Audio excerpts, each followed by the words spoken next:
Hello, and welcome to the Mythic Archive. Today we begin the greatest story ever told in the Western canon. It is the story that defined the Greek world. It is the story of the Iliad, the Odyssey, and the Aeneid combined. It is the story of the Trojan War. But this war did not begin with armies or fleets. It began with a wedding, the wedding of the Argonaut Peleus to the sea goddess Thetis. All the gods were invited to the feast on Mount Pelion, all except one, Eris, the goddess of discord.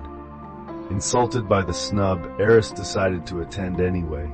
She did not bring a weapon, she brought a piece of fruit. She tossed a golden apple into the middle of the banquet hall. Inscribed on the skin of the fruit was one word, Callisti, to the fairest. 3 goddesses claimed it: Hera, the queen of heaven, Athena, the goddess of wisdom, and Aphrodite, the goddess of love. The party stopped. The music died. Zeus, wise enough not to judge a beauty contest between his wife and his daughters, refused to decide. He sent them to a shepherd on Mount Ida, a young prince of Troy who had been abandoned at birth because of a prophecy that he would burn his city to the ground. His name was Paris. The goddesses appeared before him. They did not just ask for his vote, they bribed him. Hera offered him power. I will make you king of Europe and Asia. Athena offered him wisdom and glory in war. I will make you the greatest strategist in history. But Aphrodite offered him something simpler. She loosened her tunic and whispered, I will give you the most beautiful woman in the world. Paris was young. He was foolish. He chose Aphrodite. He handed her the apple. In that moment he bought himself a wife, but he sold his city. The most beautiful woman in the world was Helen of Sparta. She was the daughter of Zeus, hatched from a swan's egg. Every king in Greece wanted to marry her. Her mortal father, King Tyndareus, was terrified. He knew that if he chose one suitor, the others would attack him. It was Odysseus, the wily prince of Ithaca, who solved the problem.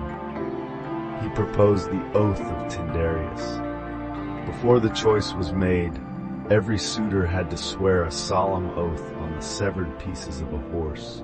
They swore that they would defend the chosen husband against anyone who tried to steal Helen. They swore to go to war for her.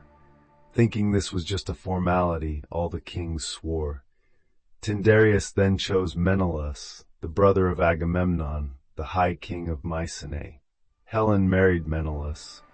They lived in peace for years, until Paris arrived. Under the protection of Aphrodite, Paris sailed to Sparta. Menelaus welcomed him as a guest. But while Menelaus was away at a funeral in Crete, Paris seduced Helen. Or perhaps he kidnapped her. The ancient texts vary, but the result was the same. They fled to Troy, taking the queen and the treasury of Sparta with them. When Menelaus returned to find his wife and his gold gone, he did not just call the police. He called in the oath. He sent messengers to every king in Greece. The pact is triggered, he said. We go to war. The kings of Greece, bound by their word, began to gather. It was a draft that no one could escape. Not everyone wanted to go. Odysseus had just become a father. He didn't want to die for another man's wife. When the recruiters arrived, he pretended to be insane. He yoked an ox and a donkey together and plowed his fields with salt. But Palamedes, the recruiter, snatched Odysseus's baby son, Telemachus, and threw him in front of the plow. Odysseus swerved to avoid the baby, proving his sanity. He was drafted. Then there was Achilles. He was the son of Peleus and Thetis. His mother knew a prophecy. If Achilles went to Troy, he would gain eternal glory but die young. If he stayed home, he would live a long, happy, forgotten life. Thetis chose life. She hid her son on the island of Scyros, disguised as a girl among the daughters of King Lycomedes. But the Greeks knew they could not take Troy without him. Odysseus was sent to find him. Odysseus arrived at the palace disguised as a merchant. He laid out jewelry and dresses for the girls, but hidden among them was a sword and a shield. While the girls looked at the jewelry, Odysseus signaled his trumpeter to blow the alarm of war. The girls screamed and ran, but one girl didn't run. Achilles stripped off his dress, grabbed the sword, and looked for the enemy. He revealed himself. Confronted with his destiny, Achilles chose glory over life. He joined the fleet. The greatest fleet in history gathered at Aulis. 1,000 ships, 100,000 men. But they could not sail. The winds died. The sea became like glass. For weeks the army sat rotting in the sun. Calchas, the seer, revealed the cause. Agamemnon, the high king, had offended the goddess Artemis by killing a sacred deer and boasting he was a better hunter than her. Artemis demanded a price for the wind, a life for a life. She demanded the sacrifice of Agamemnon's daughter, Iphigenia. Agamemnon struggled. He was a father, but he was also a king, and his army was on the verge of mutiny. His ambition won out. He sent a letter to his wife, Clytemnestra, lying to her. He told her to send Iphigenia to Aulis to marry Achilles. The girl arrived, dressed in wedding robes, expecting a husband. Instead, she found an altar. Achilles, who had been used as the bait without his knowledge, tried to save her, but he was outnumbered. In the most heart-wrenching scene of the cycle, Agamemnon placed his own daughter on the stone. He cut her throat. The winds immediately returned. The fleet sailed. But Agamemnon had sealed his own doom. His wife, Clytemnestra, would never forgive him. She would wait 10 years for his return, sharpening her axe every day. The war had begun with the blood of an innocent child. For 9 long years, the Greeks besieged Troy. They raided the surrounding towns, but the great walls of the city held firm. The war became a stalemate. But the Iliad does not begin with a battle against Troy. It begins with a civil war in the Greek camp. A plague had struck the army. The god Apollo was shooting arrows of disease into the ranks because Agamemnon had enslaved the daughter of Apollo's priest. Under pressure from the army, Agamemnon agreed to return the girl to end the plague. But Agamemnon was a man of immense ego. He could not stand to lose face. He demanded compensation. If he had to give up his war prize, he would take someone else's, and he chose Briseis. Briseis was the war prize of Achilles. She was the woman Achilles loved. When Agamemnon's heralds came to take her, Achilles snapped. The greatest warrior in the world drew his sword. He intended to kill the High King right there in the council. The war would have ended that day with a Greek defeat, but Athena, the goddess of wisdom, grabbed him by his golden hair. Visible only to him, she whispered, "Do not kill him. Use words instead. Fight with insults, not steel." Achilles obeyed. He slammed his sword back into its sheath, but he swore a terrifying oath. "You will not see me on the battlefield," he declared. "And when Hector burns your ships and slaughters your men, you will know what it means to dishonor the best of the Achaeans." Achilles went to his tent and sat in silence. The Greeks began to die. Without Achilles, the Trojans grew bold. They came out from behind their walls. The two armies met on the plain. But before the general slaughter, a challenge was issued. Paris, the cause of the war, agreed to fight Menelaus, the husband he had wronged. The winner would take Helen and the treasure, and the war would end. It was a fair offer. They fought.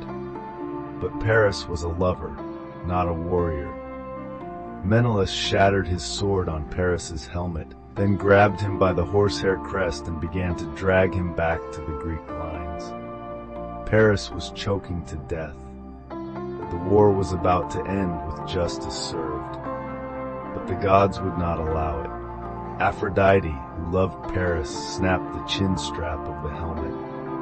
As Menelaus fell back holding an empty helmet, the goddess wrapped Paris in a thick mist and whisked him away to his bedroom inside Troy.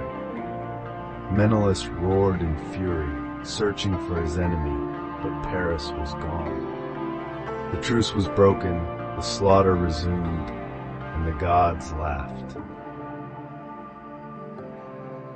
The war turned against the Greeks. Hector, the crown prince of Troy and the greatest Trojan warrior, was unstoppable. He pushed the Greeks back to their beachhead. He broke through the wall of the camp. He set fire to the black ships. If the ships burned, the Greeks would be trapped and slaughtered. Patroclus, the beloved companion of Achilles, could not stand it. He went to Achilles weeping.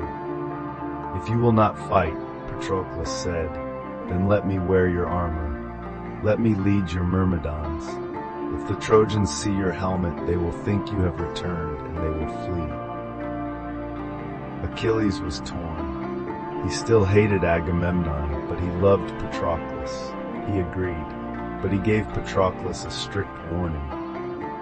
"Drive them from the ships," Achilles said. "Save the fleet, but do not pursue them to the walls of Troy. Do not rob me of my glory, and do not risk the wrath of Apollo."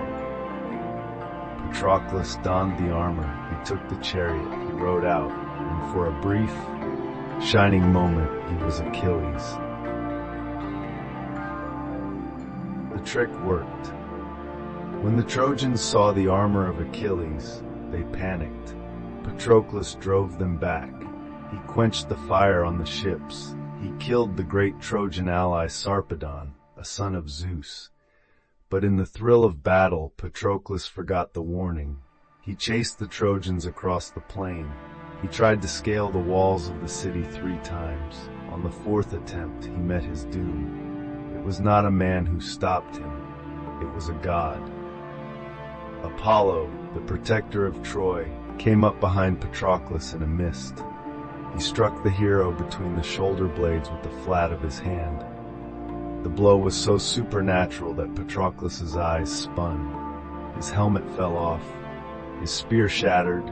His shield dropped. He stood naked and dazed before his enemies. Euphorbus stabbed him in the back, and then Hector finished him.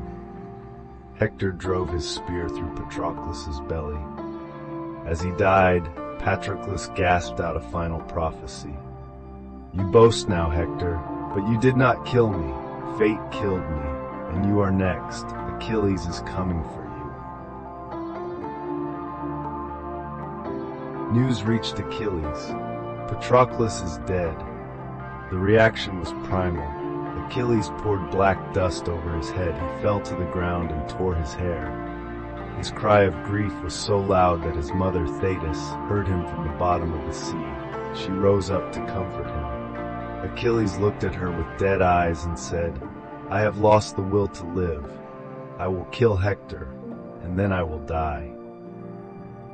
Thetis warned him, "My son, your death follows immediately after Hector's." Achilles replied, "Then let me die immediately." But Achilles had no armor. Hector had stripped it from Patroclus's body. Thetis went to Hephaestus, the smith of the gods. Hephaestus forged a new set of armor, brighter than fire, and he made the shield of Achilles. This was not just a piece of defense. It was a map of the universe. On it he carved the earth, the sky, and the sea. He carved 2 cities, one at peace and one at war. He carved vineyards, dancers, and farmers. It was a tragic masterpiece. Achilles was about to destroy life, yet he carried an image of all life on his arm. Achilles returned to the battlefield. He did not eat, he did not drink. He was fueled entirely by hate. He slaughtered the Trojans until his arms were tired. He drove them into the river Scamander. He killed so many men that the river became choked with corpses. The water turned red. The river god Scamander rose up in fury. "Stop!" the god roared. "You are clogging my channels. I cannot flow to the sea." Achilles refused. The river attacked. It swelled into a flood, crashing down on the hero, trying to drown him. Achilles fought the water itself. It was man against nature. He would have drowned, but Hera sent Hephaestus to fight the river with fire. The volcano god boiled the river god until he surrendered. Achilles climbed out of the steaming mud. Nothing could stop him, not men, not gods, not nature. He marched toward the walls of Troy. The Trojan army fled inside the walls. Only Hector remained outside. He stood before the Scaean gates, paralyzed by a mix of duty and terror. When he saw Achilles approaching, shining like the star of death, Hector broke. The greatest hero of Troy turned and ran. He ran around the walls of his own city 3 times, with Achilles chasing him. It was a nightmare scene. Zeus looked down and weighed their fates in his golden scales. Hector's side sank toward the underworld. Apollo, who had been protecting Hector, abandoned him. Athena descended to finish the job. She disguised herself as Hector's favorite brother, Deiphobus. She appeared beside the panting Hector and said, "Brother, let us stand and fight him together." Hector, flooded with relief that he was not alone, stopped running. He turned to face Achilles. He threw his spear. It bounced off the god-forged shield. He turned to ask his brother for a second spear, but Deiphobus was gone. Hector looked at the empty space and realized the truth. "The gods have called me to death," he said. "Athena tricked me, but I will not go down without a fight." Hector drew his sword and charged. Achilles charged. Achilles knew the weak point in the armor Hector was wearing, because it was Achilles' own old armor taken from Patroclus. He drove his spear through the gap in the neck. Hector fell. As he lay dying, he begged, "Give my body to my parents. Do not let the dogs eat me." Achilles looked at him with a face of stone. "Do not speak to me of agreements, you dog. There are no pacts between lions and men. I only wish I had the stomach to eat your flesh raw myself." Hector died prophesying the death of Achilles at the hands of Paris and Apollo. But Achilles was not done. He pierced Hector's ankles, threaded leather straps through them, and tied the corpse to his chariot. And then, in front of Hector's father, mother, and wife, watching from the walls, Achilles dragged the body through the dust. He dragged it all the way back to the Greek ships. It was an act of savagery that disgusted even the gods. For 12 days, Achilles abused the body of Hector, but the gods preserved the corpse, keeping it fresh and unblemished. Finally, Zeus decided it was enough. He sent Hermes to guide King Priam through the Greek lines in the dead of night. The old king of Troy walked into the tent of the man who had murdered so many of his sons. He did not come with a sword. He came with a wagon full of gold. Priam knelt before Achilles. He took the hands of the killer, man-slaughtering hands, and kissed them. It is one of the most powerful moments in literature. Priam spoke. "Think of your own father, Achilles," he said. "He is old like me. He waits for you. But at least he knows you are alive. I have 50 sons, and you have killed the best of them. I have endured what no one on earth has ever done before. I put my lips to the hands of the man who killed my children. Something broke inside Achilles. The rage, the Memnon, finally dissolved into grief. He looked at Priam and saw his own father, Pelus, whom he would never see again. He wept. The two enemies wept together. Achilles for Patroclus, Priam for Hector. Achilles raised the old man up. He ordered Hector's body to be washed and wrapped. He promised a 12-day truce so Troy could mourn their prince. For the first time in the war, Achilles acted not as a warrior, but as a human being. The Iliad ends here, with the funeral of Hector, tamer of horses. But the war did not end. With Hector dead, Troy needed new defenders. They came from the ends of the earth. First came Penthesilea, the queen of the Amazons, the daughters of Ares. She was fierce, fast, and deadly. She cut through the Greeks like wheat. She sought out Achilles, believing she could defeat him.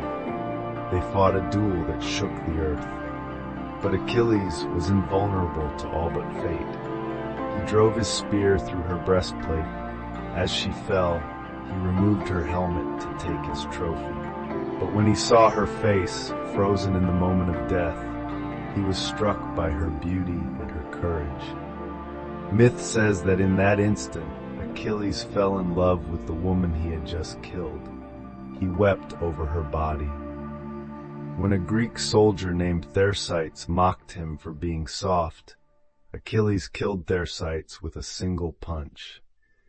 It was a tragic pattern for Achilles. He could only love what was already lost. Next came Memnon, the king of Ethiopia, the son of the dawn goddess, Eos. He was almost equal to Achilles. He killed Antilochus, Achilles' friend. Once again, rage took over. Achilles killed Memnon in a duel witnessed by the gods. Now, Achilles felt invincible. He chased the Trojans to the very gates of the city. He shouted that he would take Troy even if the gods opposed him. This was hubris. Apollo, who had been watching from the walls, decided the time had come. The prophecy stated that Achilles would die at the hands of a god and a man. Apollo appeared to Paris, the prince who started the war, the lover, not the fighter. "Do not waste your arrows on common men," Apollo whispered. "Aim for the son of Pelus." Paris drew his bow. His hand was trembling, but Apollo reached out and steadied it. He guided the flight of the arrow. It did not hit the chest or the head. It flew to the one spot where Achilles was vulnerable. The heel, the place where his mother Thetis had held him when she dipped him in the river Styx. The poisoned arrow struck. The tendon snapped. The demigod fell. Achilles did not die instantly. He pulled the arrow out and fought on his knees, cursing the Trojans and the gods. But the poison worked its way to his heart. He collapsed. A terrible battle erupted over his corpse. The Trojans wanted to drag him away and feed him to the dogs, just as he had done to Hector. But the Greeks fought with desperation. Ajax the Great, the shield of the army, stepped forward. He stood over the body of Achilles like a tower. He protected it with his massive shield. While Ajax fought off the entire Trojan army, Odysseus grabbed Achilles by the shoulders and dragged him to safety. It was a grueling, bloody rescue. They brought him back to the ships. Thetis and her sea nymphs rose from the waves to mourn him. The greatest warrior of the ancient world was dead. He had chosen the short life and eternal glory. He got exactly what he asked for, but his death left a vacuum. And that vacuum would lead to the next great tragedy of the Greek camp, the suicide of Ajax. Achilles was dead. The Greeks mourned him, but they also needed to decide who would inherit his armor. The armor forged by Hephaestus was not just protective gear. It was the symbol of being the best of the Achaeans. Two men claimed it: Ajax the Great, who had saved Achilles' body and was the strongest man left alive, and Odysseus, the wily strategist who had led the rescue. Ajax argued that he deserved it by right of deeds and strength. Odysseus argued that strength was useless without the mind to guide it. The Greek generals voted. Influenced by Athena, and perhaps by the eloquence of Odysseus, they awarded the armor to the strategist. Ajax was devastated. To him, this was a betrayal of the warrior code. That night, driven mad by Athena to prevent him from killing his own allies, Ajax went into a frenzy. He thought he was slaughtering the Greek generals, but in reality, he was slaughtering a flock of sheep. When he woke up in the morning, bathed in sheep's blood, surrounded by dead livestock, the shame was too much to bear. The hero who had fought Hector to a standstill could not live with the laughter of his enemies. He took the sword that Hector had given him as a gift years before. He planted it in the sand, point up. He prayed to Zeus that his body would be found by friends, not dogs. And then he fell upon the sword. The second greatest hero of Greece died by his own hand, defeated by his own pride. With Achilles and Ajax dead, the Greeks were desperate. They captured a Trojan seer named Helen, who revealed that Troy would never fall unless three conditions were met. First, they needed the son of Achilles. Second, they needed the bones of Pelops. And third, they needed the bow of Heracles. The bow was currently held by Philoctetes. 10 years ago, on the way to Troy, Philoctetes had been bitten by a snake. The wound festered and smelled so bad, and his screams were so loud, that the Greeks had abandoned him on the island of Lemnos. For 10 years he had lived in a cave, alone, in constant pain, surviving only by shooting birds with the divine bow. Now Odysseus and Neoptolemus, Achilles' son, went back to get him. Philoctetes hated Odysseus. He wanted to shoot him. But through diplomacy and the intervention of the deified Heracles himself, Philoctetes agreed to return. He arrived at Troy. His wound was healed by Macan, the surgeon. And in his first battle he spotted Paris on the walls. He drew the bow of Heracles. The arrow flew true. It struck Paris. The prince who started the war died in agony, begging for help that never came. Paris was dead, but the walls of Troy still stood. The seer revealed one final condition. Troy would not fall as long as the Palladium, a sacred wooden statue of Athena, remained inside the citadel. Odysseus and Diomedes, the two greatest commandos of the Greek army, volunteered. Odysseus disguised himself as a beggar. He whipped his own back to look like a slave. He infiltrated the city. He was recognized by only one person, Helen. But Helen, tired of the war and perhaps longing for home, did not betray him. She helped him. Odysseus and Diomedes stole the statue.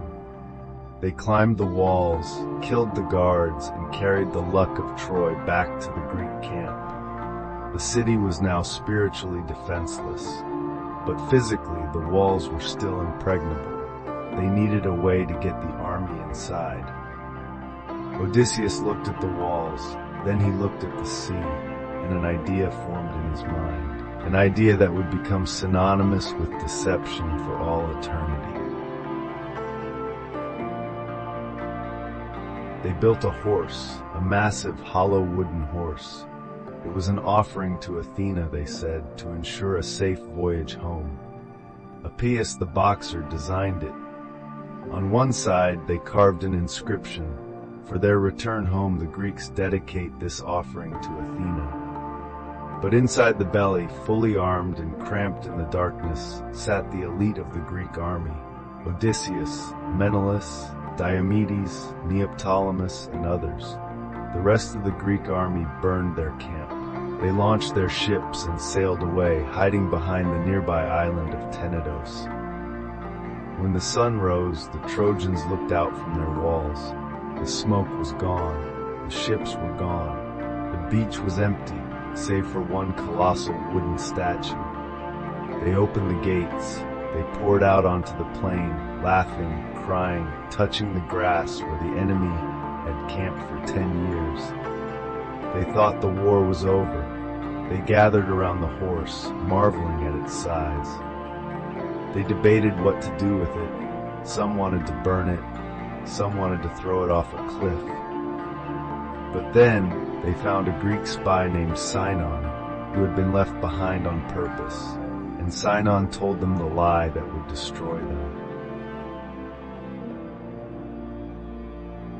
Sinon, the Greek spy, waited until the city was asleep. He lit a beacon on the walls to signal the fleet hiding behind Tyndareus. Then he crept to the horse. He tapped on the wood. The trapdoor opened. Odysseus, Menelaus, and Neoptolemus slid down the ropes. They were inside. They killed the sentries. They opened the scan gates. The Greek army poured in like a tidal wave of steel. What followed was not a battle, it was a butchery. The Trojans woke up to the smell of smoke and the sound of dying. Men were killed in their beds, women were dragged by their hair. The Greeks set fire to the city. The flames rose so high they lit up the Hellespont. The gods looked down, some in triumph, some in horror, as the city of Priam, the jewel of Asia, was erased from the earth. The carnage reached the palace. Neoptolemus, the son of Achilles, was not like his father. He had his father's strength, but none of his mercy. He hunted down King Priam. The old king, too weak to fight, had taken refuge at the altar of Zeus, holding on to the sacred statues. In Greek law, an altar was a sanctuary. To kill a man there was a sin against the gods. Neoptolemus did not care. He dragged Priam by his white hair through the slippery blood of his own son, Polites. And there, on the holy altar, he slaughtered the king of Troy like a sacrificial animal. It was the end of the line of Dardanus. Meanwhile, Menelaus found Helen. He intended to kill her. He drew his sword. But when Helen bared her breast to him, his resolve crumbled. The power of Aphrodite was too strong. He dropped his sword and led her back to the ships, leaving a trail of dead Trojans behind them. The war ended with a crime that would haunt the Greeks forever. They gathered the Trojan women. Hecuba, the queen, was enslaved. Cassandra, the prophetess, was dragged from the temple of Athena by Ajax the Lesser, a sacrilege that would doom the Greek fleet on their return journey. But the cruelest fate was reserved for Andromache, the widow of Hector. She held her baby son, Astyanax. He was the last heir of Troy. Odysseus warned the council, a hero's son must not live to avenge his father. They took the baby from his mother's arms, and they threw him from the high walls of Troy. The child died on the rocks below. With that act, the Greeks lost their moral high ground. They had won the war, but they had lost their souls. The gods turned against them. Their journey home, the Nostoi, would be filled with storms, shipwrecks, and murder. But amidst the ashes, one flame of hope survived. Aeneas, a Trojan prince and the son of Aphrodite, saw that the city was lost. He did not die in the flames. He gathered his household gods. He put his old, crippled father, Anchises, on his shoulders. He took his young son, Ascanius, by the hand. He led a small band of refugees out of the burning gates into the darkness of Mount Ida. He left his home behind, but he carried his destiny with him. Aphrodite guided him. He would sail west. He would face monsters and storms, he would land in Italy, and his descendants would build a new Troy, a city of marble and iron, Rome. The story of Troy ends in fire, but from its ashes rises the history of the Western world. The age of heroes was over, the age of men had begun.